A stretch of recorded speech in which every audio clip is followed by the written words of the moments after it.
Get out the insurance cards, get out the copays. The office is open, my friends. Brought to you by drroto.com.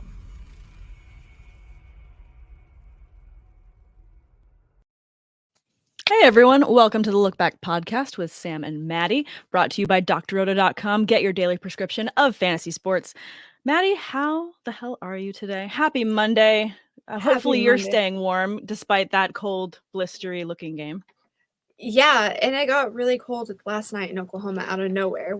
I was sitting there thinking, what is going on? I thought like a truck had hit or something. No, it was just thundering so bad. We got another round of thunderstorms last night and then a cold front. So good times.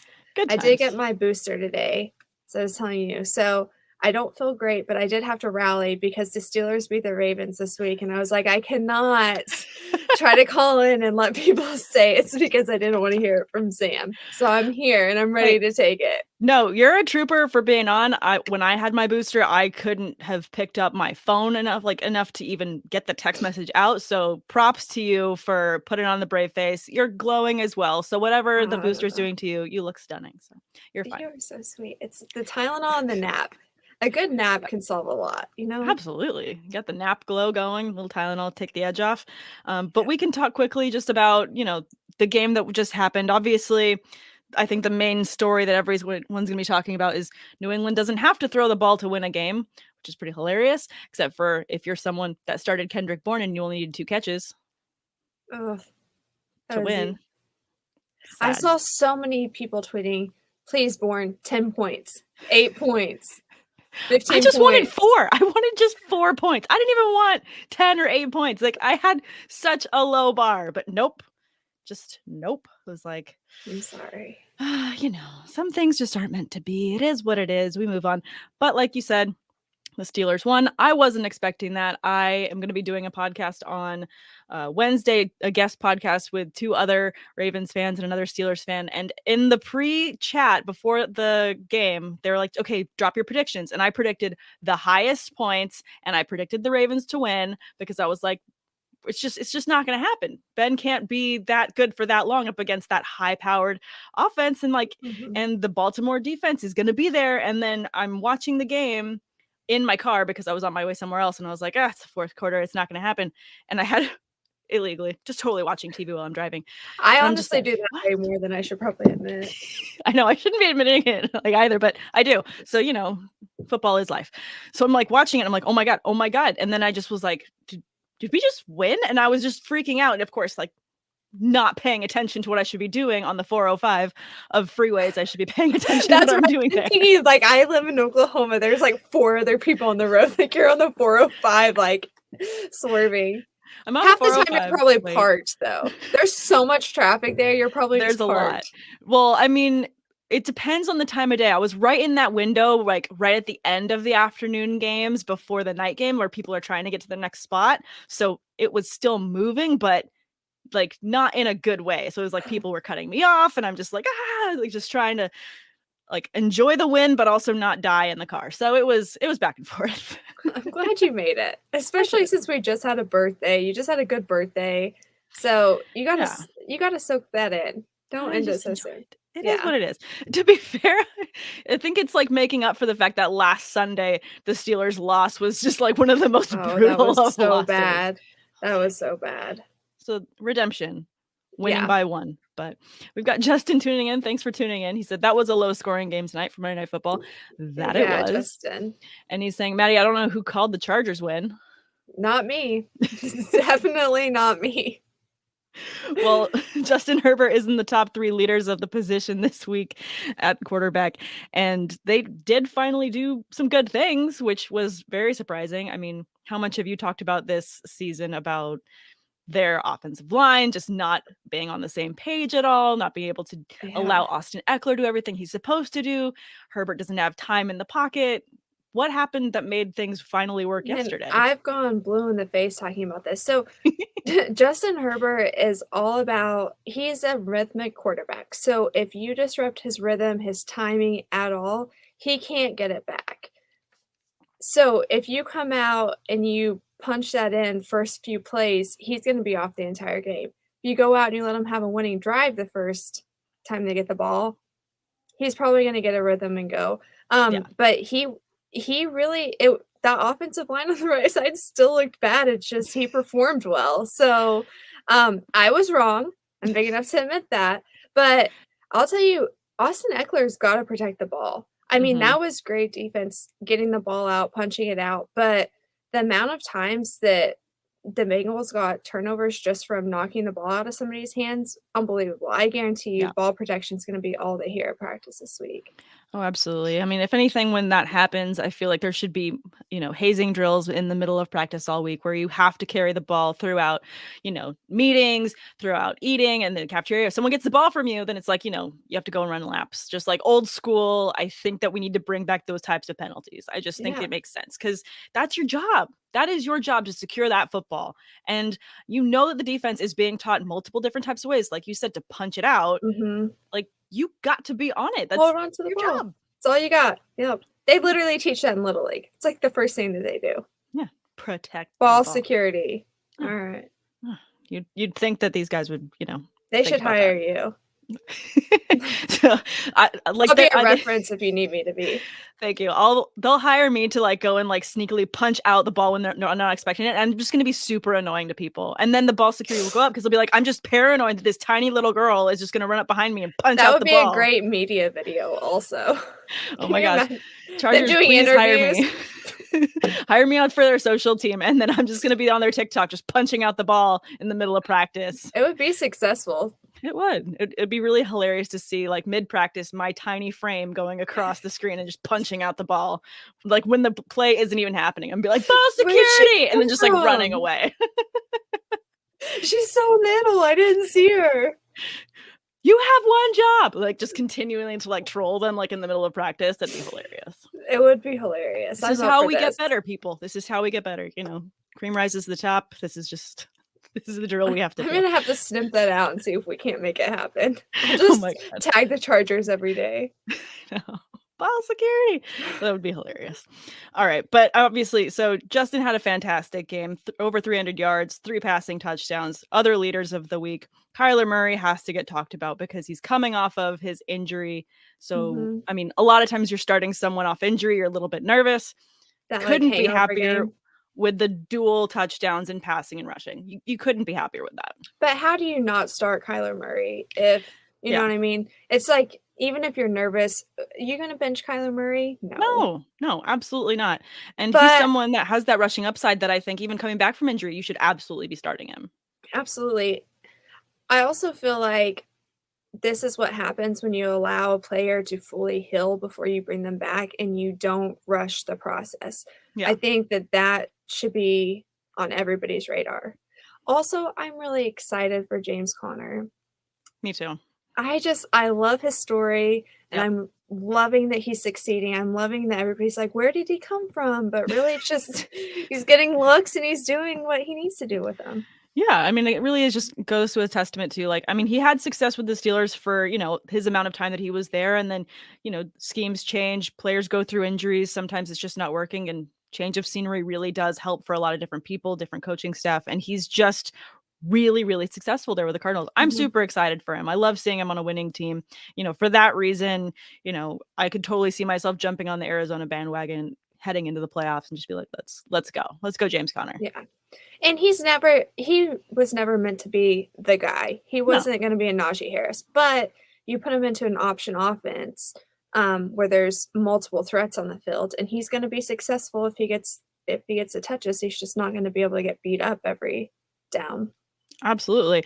I mean, just speaking to that, and we can pivot a little bit onto Deandre Hopkins as well. Arizona did such a good job this offseason in securing so many different types of weapons around that offense so that no guy had to be the guy. I mean, you want DeAndre Hopkins to be the guy because that's where you drafted him. But because there's so many weapons, he doesn't have to be the guy every week, which is a little bit weird. It is weird. But I really do like that. Except for with fantasy. Sometimes it's I will say though, with the Cardinals, at least when they're doing this, like you do have a few guys who get a lot of points. Like if Belichick's running the offense, it's just like as a fantasy owner, you're like, come on, man, just let somebody go off, please. If somebody's having a good game, just like let them have it. Do we have to disperse it evenly to everybody? Yes. Do we have to? Do we Why have to? not?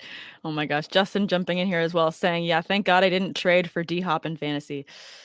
Yeah, because I know that there were a lot of people making offers for me for different players. So here, take DeAndre Hopkins. It's like that name brand thing. It's like, that sounds great, but it's not doing what it's supposed to be doing for me in fantasy. Still great dude. Love him. He's a great guy. How Just many not leagues do you great. have him in? I actually don't think I have him in any. Oh, dang. I said, no, that. thank you. Nope, I'm good. Moving on. I understand. But I mean, back to that offense, they do just have so many different weapons so that, depending on who they're playing against, obviously they've got the Rams next week, which is a good defense. But at the same time, the last time that Kyler Murray saw the Rams, he was still having a successful day. So I'm not super worried about them. He was so composed too. Mhm. He didn't skip a beat. It was beautiful. Yeah. That should, as a like a dynasty quarterback, that should just make you so excited. Oh, absolutely. So if you're someone with excited. dynasty and you have him, like, you're just Good for you is all I'm gonna say. Good just for you. pat yourself on the back for go ahead and drafting him in dynasty. Like, you're winning at life. Good job there. Let's talk about the other top quarterback. Has to be Tom Brady. I haven't caught any of his series yet. I think I'm just going to keep letting episodes build up so I can binge it all in a weekend.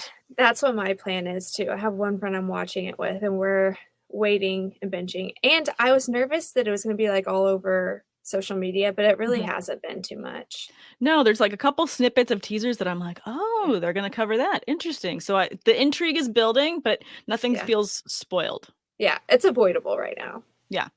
But then, as soon as I get more episodes and I binge it all in a weekend, it's just going to be like, I'll probably end up buying the TB12 book and doing the diet. Who knows? Same. January 1, TB12 diet. Let's go. He'd probably get the COVID booster and just be like, I'm ready to go. I'm like, I'm dying. Yeah. Everyone's built different. And, money helps with that, I think. Yeah. I'm like, dang, I have to go to work tomorrow. I have to feed myself this week. Gatorade, get yourself hydrated. You'll be all right. Power through. Don't get me started. You did it. Gatorade. Water sucks. Anyways, we're not going to be quoting the water boy right now. We can move back onto football. Let's talk about top running backs. Javonte Williams was at the top this week with 23 attempts, 102 rushing yards, 6 catches on 9 targets, 76 yards, and a passing touchdown. You love all those numbers. You just love it. I had one of my friends who was trying to sit him this week, and I was like, don't do it. I didn't think it was going to be that great of a game or a week for him, but I was like, why? What? No, we knew that Melvin Gordon was iffy. He wasn't practicing fully, so we knew there was a chance of him being out. And considering how much they were already splitting carries, splitting the work, if he was going to be out, even only play a quarter, you knew that all of the workload was going to shift to him anyways. Right. So why wouldn't you start him? Why would you not? Yeah. Crazy. I should have gotten those points though. Just definitely should have gotten those points. David Montgomery also in the top. The only thing that's weird about this week is that Jonathan Taylor didn't finish number 1. Finished number 3. I know. How dare he? How dare he? Top 5? Are you kidding me? You're number 1. Why are you not number 1? No, I'm sure that there's some fantasy managers that are just like, oh, I just needed him to get 2 more touchdowns. It's like, you should be grateful for every touchdown he gives you. Just because he's trucking, doing things. He's doing phenomenal things. Yeah. I hope he stays healthy. Do you think he's going to be RB1 next year? How early do you think he's going to go? I mean, considering the amount of injuries that we've had and the amount of drop off of other players, like Zeke is someone that's dropped off too. That's just been brutal. He's gone. Yeah, it's just not happening. I think that with that shift, also with Dalvin Cook getting hurt, I mean, I know that he's not out the rest of the season. He's going to come back. But anytime you start to stack up these little injury tags on a player, it really does drop them in rankings. So I would be really surprised. I would be really surprised if Jonathan Taylor isn't top of a lot of people's lists next year. I can totally understand the arguments otherwise if he's 2 or 3, but he is in that top.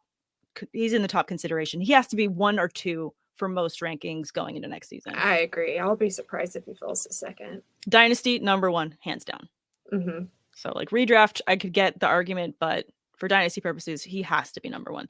That offense is just built so well for him. It's perfect. It's perfect. And he's pretty well protected too. So yeah. When you watch that line, does it remind you of the Spartans in 300 where the line is just so solid, no one's getting past? A little bit now that you say that, yeah. And then when you see a quarterback that holds onto the ball that long and there's no holding calls. Yes. Yo, I like the reference. She did good on that. We got to give her props. Love it. Thank you. Yeah, no, every time you talk about the line being so smooth, I think of those scenes every single time and I'm like, just hold it back. Maybe it's not the time. Maybe it's not the time. But I've never watched that movie all the way through. Really? I've seen it in like stages, but never just straight through. No. Oh, I've watched it a lot straight through. I think it's probably like for action movies of just like an easy watch, it's probably in the top for me, like top 10 easy of just like throw on 300 and it's a good time. There for the whole family. I mean, maybe I'm thinking of it differently than most people, but I also think that Die Hard is a Christmas movie and I will die on that Weirdo. hill. All right. A lot of people think that. A lot Yes. of people think that. What are you guys talking about? We're supposed to be talking about football, but we're not doing a very good job. Start talking about 300. We're going to get back to I get too amped up. Yeah. We just like our movies. That's okay. We'll talk more movies in the off season and that'll be our fun. We need to have like a movie draft. Yes, sports movie draft or something. Yeah. So down. All right, let's talk top wide receivers. Justin Jefferson, after Adam Thielen went out, obviously went off, and that was delightful to see for fantasy owners. Unless you're playing against him, then that really sucked. But Deontay Johnson also had a fantastic weekend, and T. Higgins as well. I was excited about T. Higgins. I was too. I did start him, and I was pretty stoked to see those numbers come up, especially with Jamar Chase just taking such the lion's share of all the good targets, all the good touchdowns, and so just to see that offense can be balanced amongst those receivers, it definitely helped. The one thing to watch is if Mixon comes out and doesn't get as many looks. So the thing with that is Mixon draws a lot of attention whenever he's in the game, which opens up, it forces a lot of one-on-ones on the side. So you either have Chase or you have Higgins. And Higgins, the benefit there is he can use his body. He's a big dude, but he's quick. So a lot of times it's a mismatch on him. So as long as Mixon is in the game, T. Higgins is going to get a lot of those looks coming forward just because he can throw it up and know that Higgins is going to grab the ball and pull it down. Absolutely. And that's just kind of fun to see too how that offense works. And I love Tua right now. I'm so happy he's driving right now. He's doing a good job. He's doing a good job. Waddle is phenomenal. I should have led with that. Waddle's making Tua look good. I was like, I thought we were talking about the Bengals, but then I looked up and I was like, I get it. Oh, sorry. I went off on my tangent. No, that's okay. That's okay. We go off on tangents. But yes, we can go back to the Bengals. Sorry. Poor Joe Burrow and his little pinky. I know that hand looked bad. All those close-ups, but it's also a pinky. Like throw some ice on it. He's gonna tape that thing together. He just needs the other ones. He can throw like the Star Trek way of just. You can do a perfect spiral like that, can't you? I mean, he was throwing a couple of decent balls. Yeah. I bet they injected him with something though, because when it first happened, when he took a snap, he made a face every time. Oh, poor baby. I did tweet out, I hope he wasn't a pinky ring guy. Talk like that. I saw that. That was a good one. I could imagine him maybe being that kind of guy. But I mean, with Mixon being questionable, I mean, I don't like neck injuries in particular. That really has me hesitant for next week as well. So do you see against San Francisco, this could possibly hinder some of the pass catchers, or is this going to be something where given that defense, they're going to have to just keep airing out the ball and everyone's going to be getting these looks? I do think that they're going to have to keep airing out the ball. I think that I think Mixon will be in on a few. I do think that he's going to end up playing. I think he's going to be in on a few, but it's going to be more as a decoy. Somebody else that they have to watch to open up. But yeah, I do think that we're going to see a big game from both Chase and Higgins. Definitely. I see Justin chiming in here saying Mitchell is hurt, so Jeff Wilson is an ad. Yep, definitely agree Yeah. with that. But we can talk a little bit more about the Niners because I want to talk about the top tight ends of the week. And George Kittle's right there at the top of that list. Kittle. I know, just absolutely going off. He had two receiving touchdowns, which you love, almost 200 receiving yards. Sorry, he had 181, and he had 9 catches on 12 targets. So when you were wondering who is going to fill the Deebo Samuel void, I mean, we all forgot about George Kittle, also doing Kittle things, maybe. Yeah, we talked about this a little bit. I mean, they had been using him more as a blocking tight end, but he can catch the ball, and he can catch the ball well, and he can do things after. So yeah, I think it's because everyone kind of forgot. I felt like well, the because defense forgot. we were joking, like you have the wide receiver, running back, whatever position this dude wants to play. It's just like in Deebo. So, I mean, you next have week a coach who thrives on that. Like absolutely. Next week against the Bengals, you feel like more of the same? Gonna be more Kittle magic? I do think so. Yeah.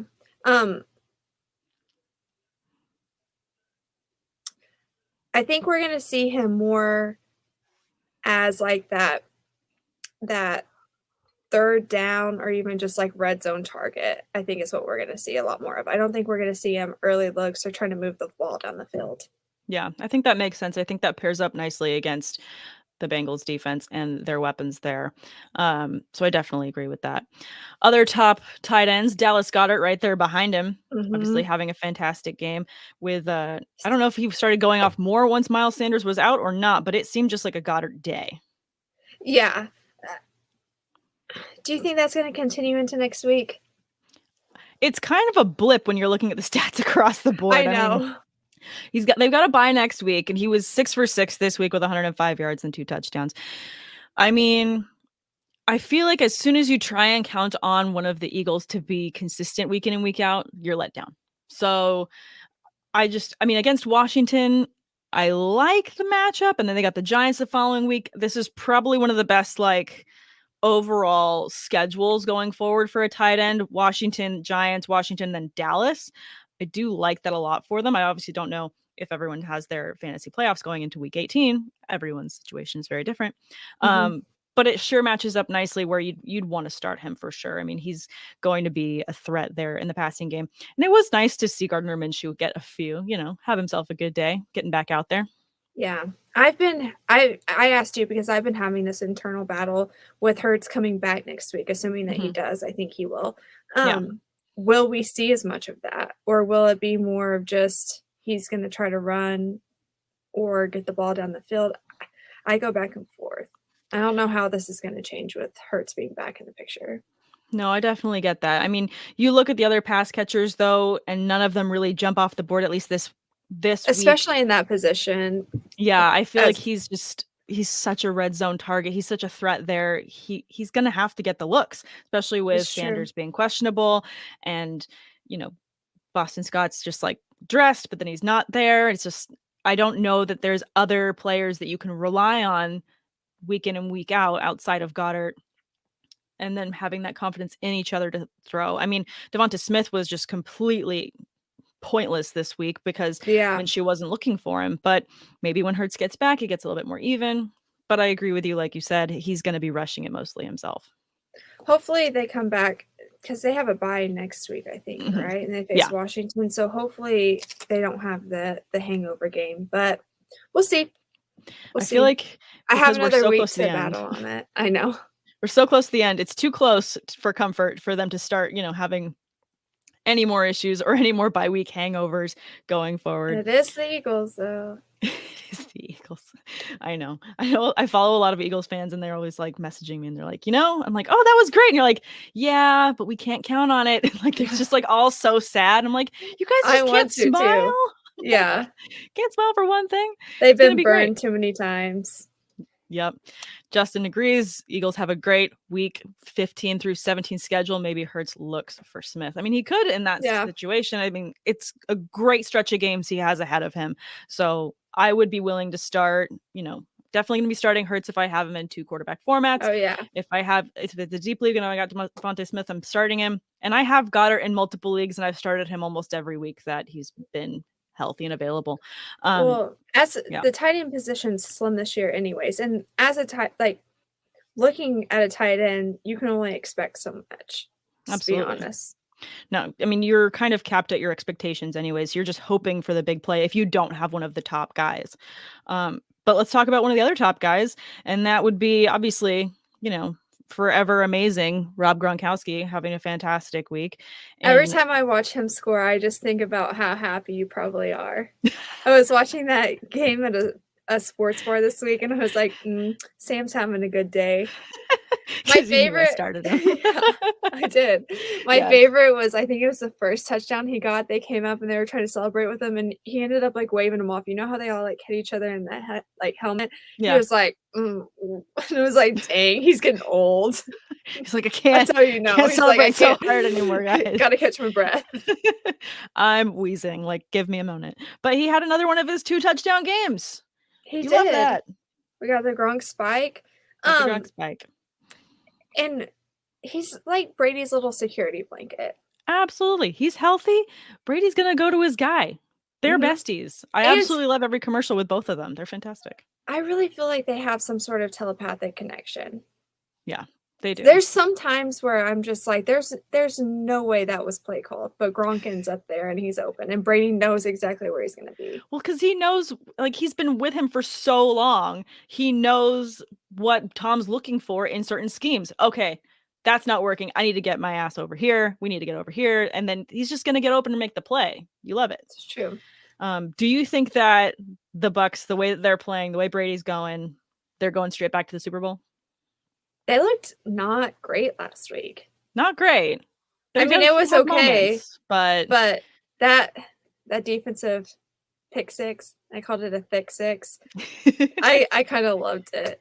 I do think that they have a good shot. They have a good shot. I mean, the division's not the toughest this year.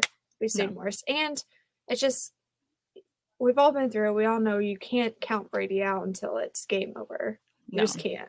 You can't even count him out in the fourth quarter or even with 2 minutes left on the clock. You cannot count him out because as soon as you do, he's going to come back and bite you. Justin wants to know our Super Bowl predictions. Oh, don't do that to me. I know. These. I don't want to do it. Don't make me do it. What's yours, Justin? Give us yours. Yeah, I need to tell know. us, and then we'll figure it out. And then we'll hold you accountable. I mean, just looking at the way that the rankings are going into week 14, I mean, I'm just scrolling down the board. I definitely think in our division, Ravens are in the playoffs. It's going to happen to me. Like what do you think in division alone? I'm thinking Ravens are going to end up in the playoffs easily because, like we talked about off air, as soon as you discount them, they're just going to come right back to the top. So they're the cockroaches that don't die. They just keep coming back. You said it. I didn't. So you can say I'm a fan. I can say it. You're a fan. You can say it. That's allowed. Packers are definitely up in there. I think Bucks are up in there. Bills, I mean, they lost today. That doesn't help them. That doesn't help their situation. Patriots are making it tough. They're still making just not very smart decisions. No, not the smartest decisions. Well, they just haven't gotten it together, I guess I should say. Yeah. And then in terms of like the Rams and how they've literally pushed the chips all in on this season, I don't know. Like they had to get the win this weekend against Jacksonville. They had to. Like there's no way. No, and then people are saying, "Oh, it was a great win." No, it's not a great win. They had to have that win. Like there's no ifs, ands, or buts about it. I feel like Stafford doesn't look amazing. He's definitely hurt, and something more serious than whatever they're allowing or putting into the injury report for sure. I agree. And it's worrisome because this is a very long season. This is 18 weeks. This is going to be really brutal. If you don't get that bye, that's even tougher. I think there's a lot going on. I think that they brought in too many superstars into that team, and there's no camaraderie. It's just a lot of show. Yeah. I agree with that. They haven't progressed since they brought all these people in. You look back, it's just been a few weeks. There's been no progression made. No, you'd expect a spike with those type of moves, some sort of thing. I agree that would liven up the locker room, get some additional energy going. That would feel like this is a team that's making this playoff push, not just shoving money all on black and then just waiting, which is kind of what it feels like it's doing. And I think we're really going to see a nice little exposure this upcoming Monday when they play the Cardinals. Definitely. I think that's going to be a very interesting matchup. I am going to take the Cardinals in that one personally. I Me think the too. Cardinals are going to go all the way. And maybe this is just because of the, James Conner hype train that we're both on, but I feel like they're going to go all the way. I tried to doubt them. I did. At one point, they had their center went out, and I was like, oh no, like offensive lines, like they don't do well without a center. I mean, they have depth where you wouldn't even expect them, but everybody does their job, so they make things look easy. Yep. They have a nice little system going on there. So They do. I Even do against think tough Arizona's. And you have a quarterback who's playing at an MVP level. I Yeah. mean, I put a lot of faith in the Cardinals. I do as well. I mean, Keeping looking my back eye on them. Definitely keeping my eye on them as well. I mean, looking back at their matchups, I mean, and just comparing their losses as well. I mean, their loss against the Packers was a tight one. The one against the Panthers was weird. That was feels like the blip on the radar, truly. And then everything else has been, kind of handsomely won. They've got the Rams and then they got the Lions, so you're not scared of that. The Colts, I think, is also probably going to be one of the toughest matchups as well. It will. I think that one's going to really, that's going to test and see what kind of playoff caliber team they're actually going to be. That's going to feel like the most playoff like game, in my opinion, going down the stretch. It's going to be a heavy scoring game too. It will. If that one's in Arizona, I should try and get to that game because I bet that would be a really good game. You should. That would be an awesome game to go see. 100%. But yeah, let's end it with any new things that you've got coming out in the week. You know what? You guys follow me on Twitter at Madi Kroll. I feel like I have a brain fog coming on. And I will keep you updated. You are such a trooper. Let me hear about yours, though. I appreciate you powering through. And as soon as we hang up on this call, you go get back to bed, drink some more fluids. I'm already in my jammies. I'm just honored that you didn't phone this one in and you could hang out with me. And I didn't beat up on the Ravens, right? I was a good sport. You didn't. You were a great sport. And honestly, I missed you. We didn't get to have you last week because of your birthday. And what are the odds? I'm on 2 podcasts with Emmerich last week. I did ours and then I was on one Friday night. And Emmerich was before me. One of the things he was like, she's probably going to talk about some offensive line, the right side or something like that. And I was like, you stole my thunder. Ridiculous. We love our crew over at Love it. They're super fun. All right. Well, my next Stock Watch article is going to drop tomorrow because I have to go finish it right now. So that's what I've got coming down the pipeline. And then the next episode of the Fantasy Debate with Sam and Tate will be out on Thursday. And is that all I've got coming this week? Oh, yeah. And then check on my Twitter on Wednesday. I will be going live with a couple other Ravens and Steelers fans to do a little post-game analysis. I'm going to be watching that one. I'm going to have to throw on a jersey and then tweet at you when that comes out. Please do. Okay, the fantasy debate. Yeah. I low-key love listening to that, like when I'm driving. And it's up on video format. I don't always watch it, but I just giggle to myself. You guys are so much fun. I like it.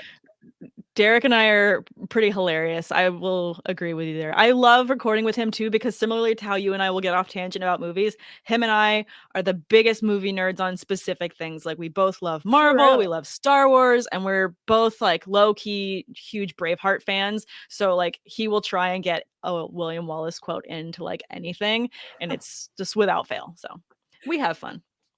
So you guys don't miss it. I really do. I 10 out of 10 recommend because it's a good time. And honestly, I do like the videos because he makes some funny facial expressions at you sometimes. I don't know if you ever go back and rewatch it. Yeah. But sometimes I giggle. But it really is a nice little commute listen. Oh, thank you. Yeah. We aim to please. But yeah, just don't wreck your car. Only listen if you're watching. Yeah. Listen, maybe don't watch while you're driving. But when you get to work, sign into the Zoom meeting, you can look off screen and pretend that you're paying attention to the call, then watch the video. And if you get fired, that's not your fault either. Disclaimers all around. Disclaimers all around. It'll all be fine. But thanks everyone so much for tuning in. Check us next week for the next episode of the Look Back podcast. Thanks for listening to everything Dr. Roto. Check out everything else for all our content, seasonal and DFS tools over on drroto.com. Especially check out the premium access to our staff that you get as a member of Dr. Roto.